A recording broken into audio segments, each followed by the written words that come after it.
Well, Elon Musk is now the world's first Trillionaire. You take pennies and you stack them all the way up, $1 trillion will get you to the moon and back twice. Very first Trillionaire. One man now controls more wealth than the poorest 46% of humanity combined.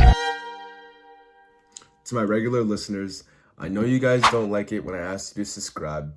It's annoying, it's frustrating, I get it. No one likes it. But please, it really makes a huge difference and it helps grow the channel.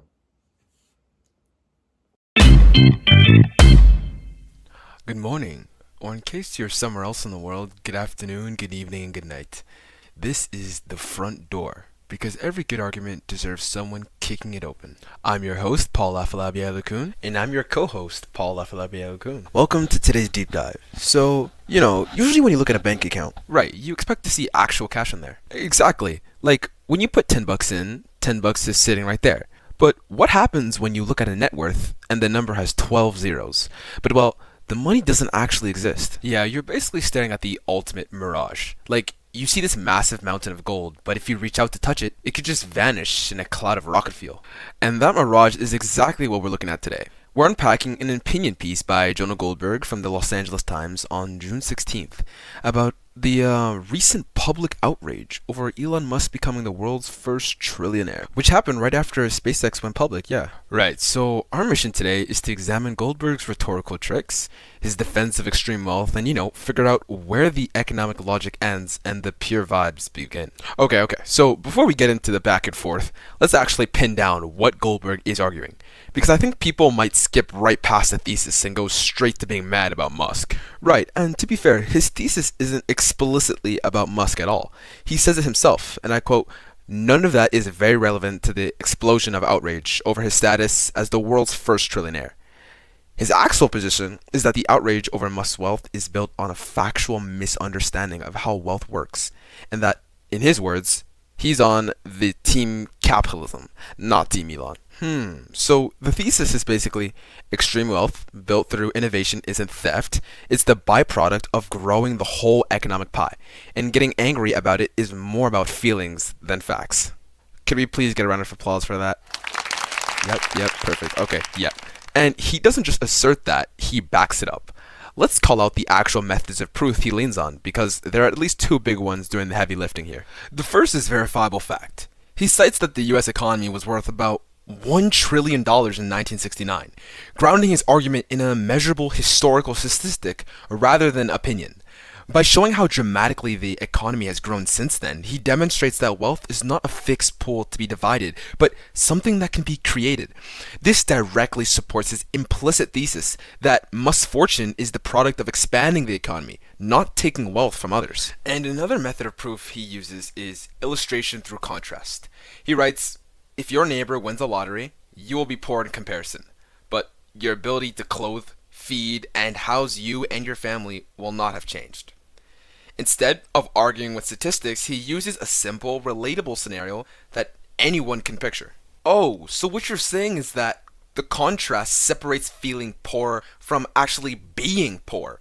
By showing that someone else's success doesn't reduce your ability to meet your own needs, the illustration makes his broader argument feel practical and believable, reinforcing yet again his claim that wealth creation isn't a zero-sum game. And both of these MOPs do the same job, honestly. They're there to strip the emotion out of the argument and replace it with something you can actually measure, which is exactly what he needs if he wants to convince a skeptical reader that this is a math problem and not a morality problem. Actually, that reminds me, before we get into the official rhetorical devices, I wanted to flag something a little extra.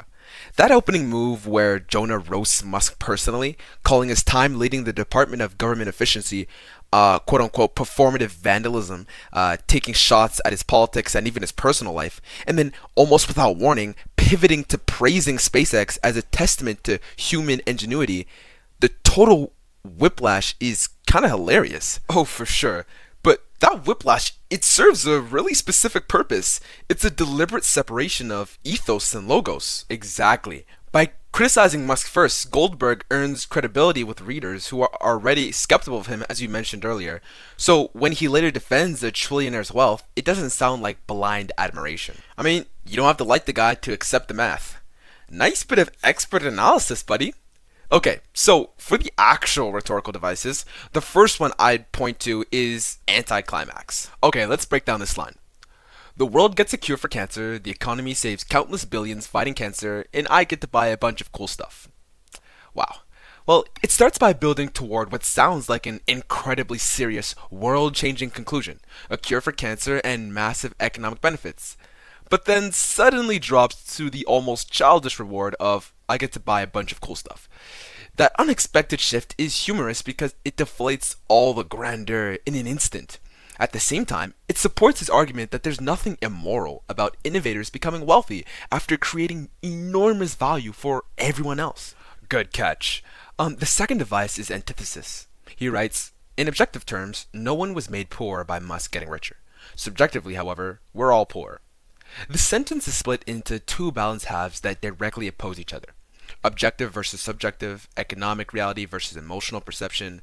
This sharp contrast compresses his argument into a single line, suggesting that factual measures of wealth outweigh feelings of inequality. Wow, this guy's on a roll. Yep, nice. And figures of speech wise, he's actually got a couple of good ones baked right into the economics. The first device is metaphor, specifically the pie image used to describe the economy. He writes that many people think of the economy as a static pie, meaning a fixed amount of wealth that can only be divided, and then rejects this by arguing that innovation actually grows the pie. By turning an abstract economic idea into something physical and familiar, like a pie, he makes the concept of aggregate wealth easier to visualize and understand. The effect is persuasive because it reframes the debate. Instead of seeing wealth as something that must be split and competed over, the reader is encouraged to imagine it as expanding through creation and productivity. And the second is a simile.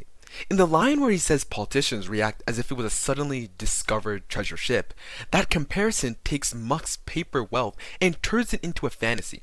The humor obviously comes from how exaggerated it is, but that exaggeration is exactly the point.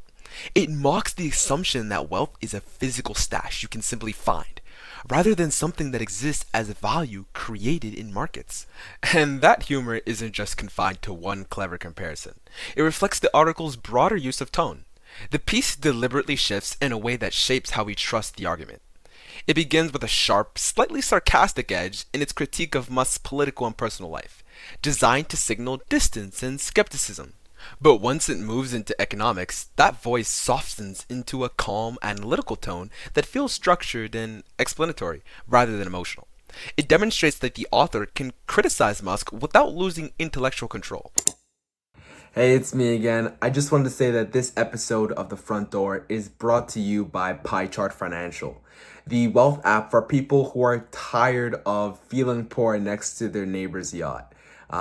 Their Bigger Pie savings account tracks your money and your feelings about everyone else's money.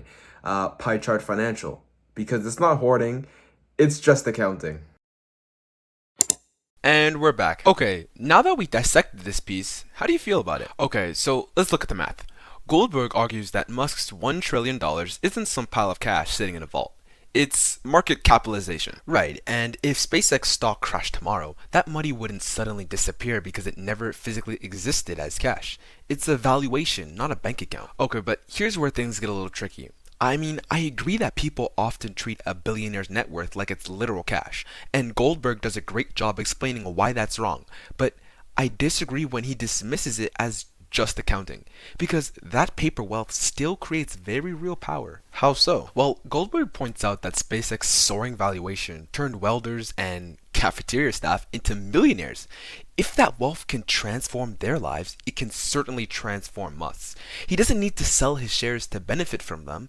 They can be used as collateral for enormous loans, to acquire companies, and to expand political and economic influence. That's a fair point, but I don't think Goldberg's trying to argue that concentrated wealth is harmless.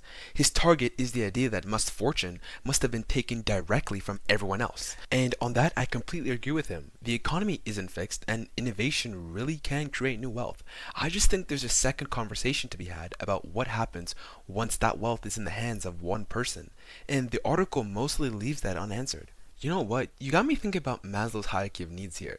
I mean, your basic needs like food, shelter, security haven't changed just because your neighbor won the lottery, but your esteem takes a hit when their golden retriever is suddenly flying private. I mean, it's a funny image, but it captures Goldberg's point. The outrage often comes from comparison rather than deprivation. Well, it's pretty clear that the debate around extreme wealth and capitalism isn't going anywhere, especially as innovation continues to reshape the global economy. And that's exactly why the article Elon Musk's new trillionaire status is a good thing actually by Jonah Goldberg feels so relevant right now. And after reading this piece, I definitely agree with Goldberg's central argument that Musk's wealth is not the result of theft, but rather the product of economic growth and innovation. Well, that's it for us today. Thank you for listening to The Front Door. Join us next week as we take a look at the new York Catholic District School Board student attendance policy and why it's causing so much uproar among students.